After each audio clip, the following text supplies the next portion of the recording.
Welcome to XPBTV Africa News Updates. I am Kenneth Nzemeke. With me in the studio is Mr. Brilliant Akachukwu. Welcome, sir. Thank you very much. Oil spillage ravages Bayelsa community. Indigenes of Lasuk-Egbene in southern Injure local government of Bayelsa State have lamented the adverse effects and the impact of crude oil spillage in their community. This facility is owned by the Nigerian Ajip Oil Company, NAOC. The oil spillage have affected their aquatic life, as this has put the community economy in a halt for the moment. Most of the indigenes are fishermen. So currently, the Non River, which is mainly a fresh river and swamps, is the source of drinking water for the community, and they are feeling the effect of this oil spillage. So can you enlighten us about the effects of oil spillage so that we begin to imagine how they feel right now? Yes, terrible and drastic is the negative consequences of this oil spillage in the oil-producing region of this country, this time around in Bayelsa, precisely. Yes, ranging from the environmental degradations, where you begin to see this oil spilling on the water and areas and the land. It has really affected the fishery businesses of the oil-producing communities. And that is their main business there. And that is their major source of their life livelihood. And I think it's very alarming there, because even from the health to negative health impact on the people. Like the water now, drinking polluted water can cause cancer. These are the effects. These are the effects, and many more. And many more, because this region are people that are really into agro, they are into fishery, they are into fish farming and all of that. They live by this. So by the time the oil spills on the water, you see these aquatic lives are affected. And the people's economic activities also on the... It increases poverty. Increase the poverty in the community. And that's it. So I think government should be on the alert there to know and respond quickly to these oil spillage. And however, the company involved too should also take a very drastic measure to that effect. And I also want to advise most of these outlaws, the vandals that goes after the oil pipeline vandal. These are the effect of vandalism that goes with the... Try to make illegal money from crude oil theft. Exactly. And the company as well should also take more preventive measures, like issue of trying to replace the old pipes and do some maintenance and all of these things, because this region, this have been a lingering case over the years and all of that. So it's high time we start doing something positive to that regard. All right, yes. Thank you very much. It's all right. Umahi and his deputy have appealed the sack by the lower courts. They insist the judge erred in his delivery. The battle governor of Ebonyi State, David Umahi, and his deputy, Eric Igwe, have approached the Abuja division of the Court of Appeal to set aside the judgment that sacked them from their respective offices over their defection from the PDP to the APC. In his words, Umahi accused the judge of doing a hatchet job in his ruling, and this has attracted condemnation from the Nigerian Bar Association. They said he shouldn't accuse the judge of an unfair judgment. So, but going back, do you think Umahi has a chance in the Court of Appeal? Definitely, he has a chance, and that's why he has gone to the appeal court in the first place, or Court of Appeal. So, but I should put it to him, Umahi, when he made mention of hatchet job done by the Justice Enyako and Eko. So when the judgment was passed, it was never passed in a sense that he wouldn't appeal in the first place. But when he said hatchet job, I really don't understand what he meant by hatchet job. Was he trying to say that the honorable judge was bought over by certain individuals? I really don't understand. And however, when you were accusing the judicial arm or the justice that was delivered, you sensed it was not in your favor, and you were becoming biased and offended and all of that, start to make some unbecoming remarks and comments. Yeah. So I think he should, just as he started correcting himself anyway. But is there any penalty for people that use this kind of words on a judge after the judge delivers a judgment that doesn't seem to favor them? Anyway, he took it personal. But I think on the long run, he has come to apologize and tender. He said he was not talking to the judge himself, neither the judicial arm that delivered the judgment. Okay. So now his conscience has started advising him. But let me say this to him. I think on the moral base, on the moral justification, moral ground now,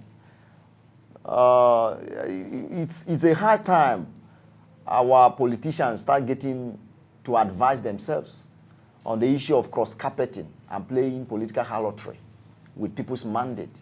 Like when somebody votes for you in the course of the election under an auspices of a political platform or party.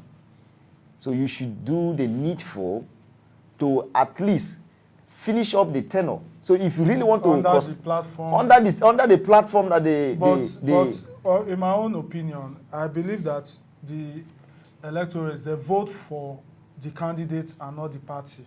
Yes. Let us look at it. The party is not the person. They don't vote for the party. They vote for the candidate.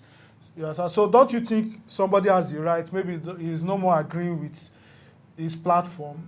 The ideology is not agreeing with their ideology anymore, and feels that he can cross over.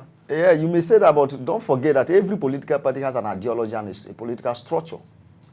And this political structure is what really accommodates any candidate that comes in. Because before you come into any political party, you possibly, the party has a standard that really scrutinizes you and your candidature before admitting you, even before. That is why you have primaries, where you have a whole lot of contestants who comes in. So it is to whom the party votes that goes into the general election. Are you getting now? So what I'm trying to tell you right now is that some individuals, just like me now, outside political, not trying to be biased, or even you have your PVC, don't you? Of course. Now, I vote to a person and I vote to a party too. And I believe every Nigerian vote to a person as well as to the party. All right. So you can't really remove individual from the party, neither remove party from an individual, in as much as the election is concerned. Okay. So I believe to a great extent that people vote for party as well as for an individual. Okay, thank you for that, sir. Senate reject President Buhari's amendment bill. The Senate president yesterday said that the court has no right to stop them if they even chose to amend the bill. So do you agree with him that court doesn't have right to stop them from doing their job? Yes, court can stop them if they go beyond their constitutional limits. That is why we have separation of power. So there are constitutional limits to every arms of the government. But however, I want to commend the Senate for the urgency they've taken to bring our democracy, to enthrone our democracy. It's a victory to democracy. It's a victory to Nigeria. At least it shows that rule of law is having its display. And they killed the bill before it could pass to the second reading stage. That's exactly what I'm talking about, that is a victory to our democracy. I think we should commend the Senate for that. Yes. All right. Herdsmen invade Ortom's community, kill 5 of his kinsmen, injures others. Again, 5 of Benue State's governor's community members were killed. And this attack has been happening in his community. They said the attack started as early as 4 a.m. and lasted for over 2 hours. But my question now is that the governor has said that it is no more fashionable to cry for help again. You know, crying to the federal government, to security agencies is no more fashionable. So that every community member should carry his own firearm and protect himself. Everybody should get armed. Do you agree with him that Nigerians now should start arming themselves? Do you agree with that? Yes, I think currently we are in a situation where Chinua Achebe described as things fall apart. So yes. things has actually fallen apart, and the center is no longer holding. In a sense that when citizens has resorted to self-defense, you could imagine what will become the impact, the negative consequences of these retaliations. You know, because we are talking about. Do you feel that it is no more fashionable to cry for help? Because when you cry for help, help will not come. Yeah, we're talking about crying for help. When you say crying for help, well, so crying for help, where has it really taken you to? I think you first defend yourself before you resort to any kind of help that can put to stop the reoccurring of the same incident. I think what we need to do is to restructure our security network, maybe the militias, the issue of vigilante groups, and the state government. That's why we've been talking about state police and all of that. So we need to, the state governments and the local government should put their eyes on ground, train one or two groups of, we have vigilante groups, empower these people, train them.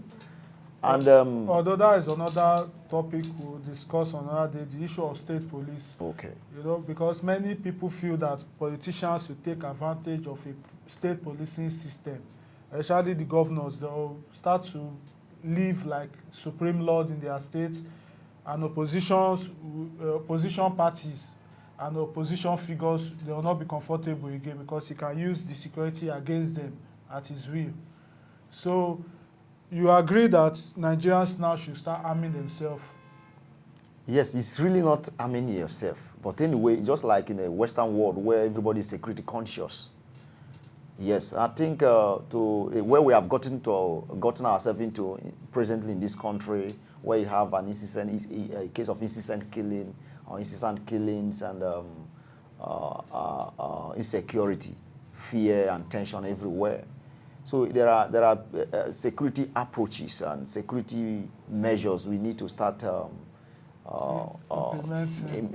getting ourselves into or arming ourselves into. And these things are where we have in the communities at the local government level.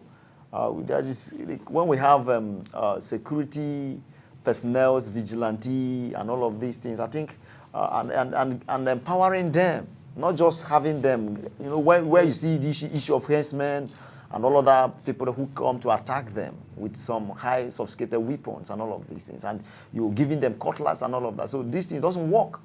So it's hard time we try to, first and foremost, get to reorient our people in case of, in the terms of self-defense, okay? And seeing that we are security awakened and conscious at any given point in time. And however, the federal government should also see that we complement the effort of the state government. All right, thank you for that, sir. This concludes today's episode of News Update on XPBTV Africa. I am Kenneth Nzemeke. Please do not forget to subscribe to our YouTube channel and follow us across all our social media handles. Thank you.